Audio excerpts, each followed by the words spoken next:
As I see it, the problem with so many Snoke theories out there is that they usually start with circles being drawn around Snoke's facial scars, and then putting his picture next to the face of another character, and more often than not, it's a character who's supposed to be dead, and then making wild assumptions about how that character survived and became Snoke. Well, I want to try to do something completely different with this video, and it certainly won't require any facial recognition software. I'm going to start with the precious few pieces of information we actually know about Snoke, mainly from The Force Awakens and the novelization of it, and see what we can logically deduce from that information, and then see if any character we know fits that profile we create. And yes, there will end up being one in the end. Now, first of all, we do have a pretty good idea of what Snoke looks like thanks to seeing him, at least in a hologram, a few times in The Force Awakens. He seems to be on the sickly thin side and has a mostly human looking face, albeit one that is scarred or perhaps even burned or deformed in some fashion. We don't know exactly how tall he is, because the hologram was out of scale, or at least I hope it was, but rumors have put him somewhere in the 7 to 9 foot range, which would make him very tall or even impossibly tall to be a human. He's also extremely pale, with a face that's almost the same grayish color that Palpatine's face was after his encounter with Mace Windu, where he basically force lightninged himself in the face. Now, what can we take from this? Well, thanks to his height, we can pretty much assume he's not human, or if he is, he's been enhanced or altered in some way, perhaps by some type of Sith power or ritual that increased his height, but left him relatively weak physically.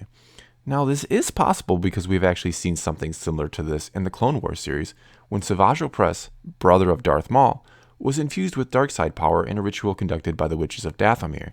However, Savage grew in both height and physical strength, so if Snoke did go through such a ritual, it leaves one to wonder why his strength was not increased, unless perhaps whatever happened to him to cause his scars and deformations also took away his gained physical enhancements and left him just tall. As for the scars and similar skin color to Palpatine, to me this implies he was either on the losing end of a fight at some point, maybe even with another dark side user that used force lightning on him, or he suffered a serious accident of some kind, one where he may have been burned, crushed, and suffered severe lacerations, or a combination of all three. Next, we know that Snoke is the supreme leader of the First Order, a regime very similar to the Empire of old, and one that is, more or less, formed from the remains of that empire. What can we take from this? Quite a bit, actually. First, the fact that he was able to ascend to the leadership of the First Order, again, the remains of the Empire, may mean he was a member of the Empire, and an important one at that. More proof of that would be the fact that he seems to have kept a lot of the structure of the old Empire intact. For example, the First Order symbol is very similar to the Empire's. They also still have stormtroopers, TIE fighters, Star Destroyers, and so on. To me, this says Snoke, for the most part, was on board with exactly what Palpatine was trying to do with the Empire. The one major difference we know of, at least so far, is that stormtroopers are now abducted from their parents at birth and trained from a young age to be perfect soldiers, something we learned about Finn. The old Empire simply recruited, much like any modern military does in the real world, and no, the stormtroopers of the Empire were not clones. The clones left over from the Clone Wars were quickly replaced by stormtroopers, though some did linger in the ranks for many years to come.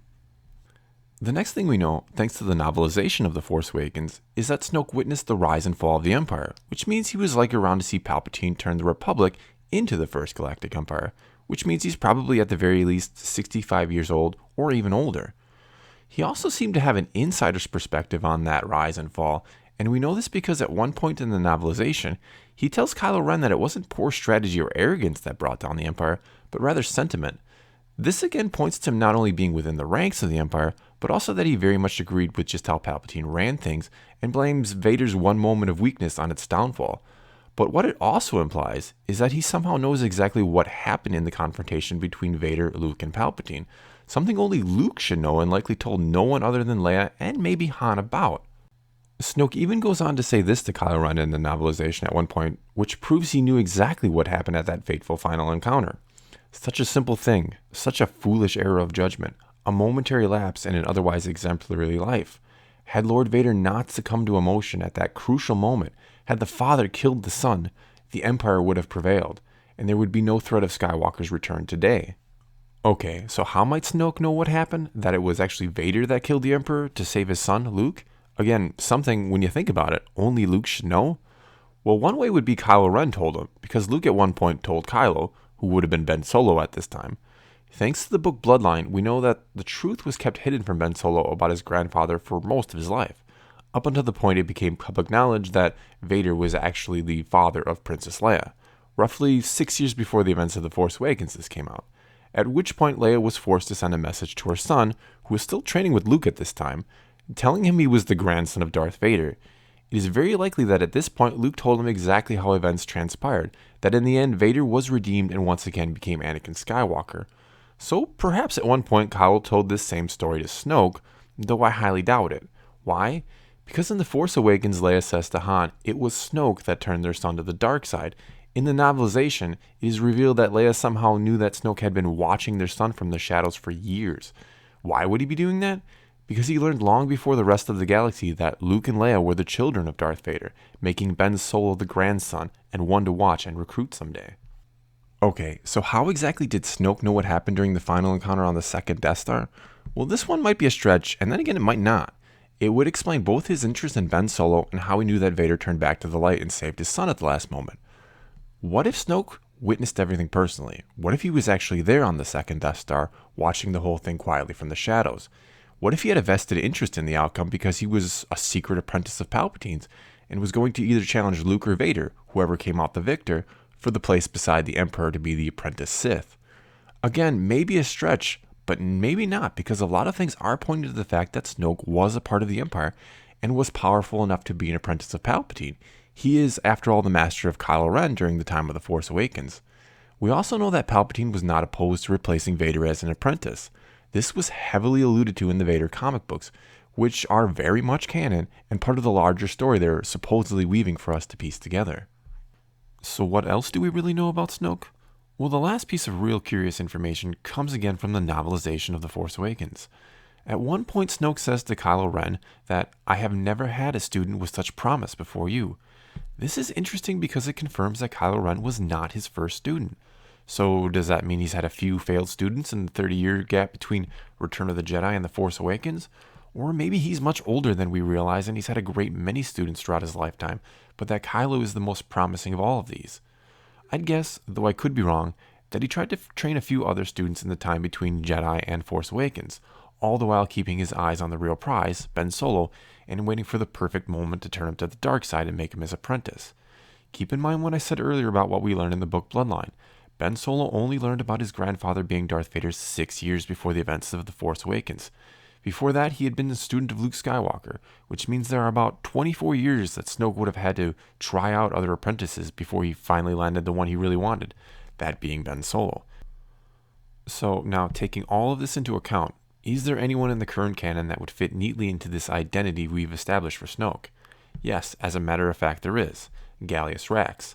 Now, you've likely heard about this theory before, but I'm going to try to now piece this whole thing together and show exactly how it's possible that Gallius is Snoke.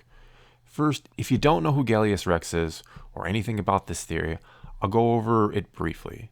Gallius Rex was a character introduced to us in the Aftermath books, which are of course 100% canon and part of the larger story. Now, I went into this in greater detail in my video, Is Jakku the Answer to Everything? So please check that out for more information if you haven't already. I'll put the link in the description below. But to sum it up, Gallius was a young boy discovered by Palpatine a couple years before the Clone Wars even began. Palpatine went to Jakku to begin excavating something in the desert. We don't know what it is, but we know Palpatine described it as being important to the galaxy 1,000 years ago and something that would be important again. While there, a boy stows away aboard his ship and is soon discovered by Palpatine, who offers him the choice of a quick death or to live for a greater purpose. The boy, of course, chooses the greater purpose, and so Palpatine instructs him to go back to Jakku and protect this spot that he is excavating by any means necessary. Now, what happens to this boy after that and for many years after isn't entirely known yet, but shortly after the Battle of Endor, Gallius Rex, now a fleet admiral, reappears with a super star destroyer called the Ravager at his command and creates a Shadow Council to rule what's left of the Empire.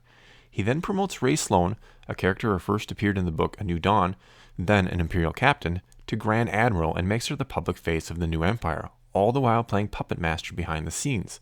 Sloane, however, does not sit idly by and instead begins to dig into Rax's very secretive past and learns just a little bit about him, mainly that he rose extremely quickly through the Imperial ranks and that he seemed to have some type of personal connection to Palpatine. Something else interesting to note is that Gallius Rax thought it was crucial to rescue Commandant Brandel Hux, the father of the General Hux we see in The Force Awakens, from where he's being besieged on the planet Arcanus by New Republic forces, devoting valuable resources to rescue him because he believes him to be an important piece of what he's trying to accomplish. And what is he trying to accomplish? Well, at one point he basically tells Sloane that the old empire needed to be broken into pieces so that something better could be built, an empire worthy of the galaxy it was going to rule. Now, just that little bit there, combined with everything I mentioned earlier about what we know about Snoke, seems to invariably point to Gallius Rax as being none other than Snoke. But rather than just end the video here and call it case closed, let's see if it can really hold up to further scrutiny. And let's also see if there's a possible connection to Rey and her origins. Now, probably the biggest problem with Gallius Rex being Snoke is how they look. I don't personally remember this being said in the book, though I could be wrong, I only read it once, but many others seem to recall Gallius being called human at one point. If that's the case, and he is Snoke, he's really tall to be a human and no one seems to remark on it at any point in the book. Nor does anybody make a remark about him being a non-human, and non-humans were very rare in the Empire, with Grand Admiral Thrawn being one of the exceptions, especially in the higher ranks. Now, they may have intentionally left any comments about this height or species out of the book because that may have pointed way too much at him being Snoke, and they wanted to leave some mystery there. Who knows? So how might we get around this little problem of them not looking the same? Well, perhaps Gallius Rax wasn't initially force sensitive as a boy, but while he spent who knows how long guarding this excavation site, one that clearly has something to do with the dark side if Palpatine is so interested in it, something happened that either made him force sensitive or perhaps just corrupted him with dark side power. And I again point to Savage Opress, who was not force sensitive until he went through his ritual, so it is possible something similar happened here to Gallius, slowly over time, who knows. However, I'm not so sure that explains his height and certainly not his deformations. Again, no one in Aftermath makes remarks about him being banged up or scarred or deformed in any way. So to try to reconcile this discrepancy between their appearances, let's now go back to Jakku, quite possibly the answer to everything. The book Aftermath Life Debt ends with the Battle of Jakku about to begin, which if you're curious, takes place about a year after the Battle of Endor or the end of Return of the Jedi. And interestingly enough, Gallius Rex and his Super Star Destroyer, the Ravager, are there. And the Ravager is likely the very same Super Star Destroyer we see crashed on Jakku 29 years later, the one Rey flies the Millennium Falcon through in The Force Awakens. So with that information, let's now make some fun assumptions and see if we can't fit Gallius Rex perfectly into the profile of Snoke. Okay, so now let's go ahead and assume that Gallius Rex is Snoke, or is at least going to become him. So what if he receives all his wounds that we see him having in The Force Awakens when the Ravager crashes on Jakku, burns, cuts, broken, twisted limbs, and so on, but somehow he survives this horrific crash and manages to get himself back to that excavation site he guarded all those years ago for Palpatine. Quite possibly the one that gave him dark side powers of some type in the first place. We also know that there's some type of secret base or research facility on Jakku, and I think it's a safe bet it was built on the spot of this excavation site. What if once back at this site, the dark side somehow saves him, but takes its price by stretching and twisting his body even more, making him taller but not necessarily bigger and stronger? What if it even makes him more powerful with the dark side? And that's of course assuming he was once a student of Palpatine and initially got powers this way. Or, of course, he could have just been force sensitive to begin with. Or maybe whatever Palpatine had been researching there or experimenting with, Gallius decides to somehow use on himself to turn himself into Snoke and save his life. Or what if he becomes possessed by an ancient evil here, which I believe was rumored to be the title of Episode 7 of Once Upon a Time. And what if, just what if, as crazy as it may sound, he kept doing research or experiments here, as Palpatine may have done before him, and had a hand in the creation of Rey while attempting to somehow resurrect his old friend Palpatine. And, curiously enough, the last line in the book Aftermath Life Debt is this one spoken by Palpatine to a young Gallius. We will be friends. An emperor needs friends, after all. So what if Snoke spends years at this facility, attempting to recreate or resurrect his old friend, his old master, maybe even as part of a plan Palpatine put into motion after his death, something we know that has happened and have seen mentioned in several sources of canon? What if he even begins to train some of these creations, but none of them are living up to his hopes and expectations for what Palpatine should be, which explains how he's had students before, but none measure up to the promise of Kylo Ren. Eventually, though, he has to give up on this project to bring back his old friend and master, and orders all these abominations he's created destroyed. But maybe one had endeared herself to someone else at the research facility, and they risked everything to save her. And with no other choice, they entrusted her to the care of Unkar Plutt before having to flee the planet, maybe with the intentions to come back for her someday when all was safe to do so. In the novelization of The Force Awakens, someone does say to Rey in her Force vision, "I'll come back for you, sweetheart." Now, other than the complexity of this, I'd say the biggest problem with this being true is that it'll mean that Snoke has been introduced to us in a novel, and who knows if they'd really do that. As I've said before, the other sources of canon will always serve the movies. It just makes financial sense. But maybe this will be an exception to lend some credence to the other sources of canon. Either way, this is all a discussion for a future video, I think. And lastly, I'll close with what Snoke says to Kylo Ren after he learns that a scavenger from Jakku has resisted his prize student. If what you say about this girl is true, bring her to me. Well, that's all I got for you this time. I'd just like to take a moment to again give thanks to all of those who watch my videos and especially to those who leave comments, which oftentimes help me formulate these crazy theories of mine. I do read them, I do appreciate them, so please keep leaving them and help me shape the next video to come. Special thanks this time to Vaughn Glover, who I've had many amazing conversations with about Snoke in the comments of other videos, among other things. And he's had some great theories and great thoughts and is a big reason why I decided to make this video in the first place. So please leave those comments and let's talk some Star Wars. Also, if you haven't subscribed, please do so and feel free to check out some of my other videos. If you're already a subscriber, then thanks for your continued support. It is appreciated. And as always, thanks for watching.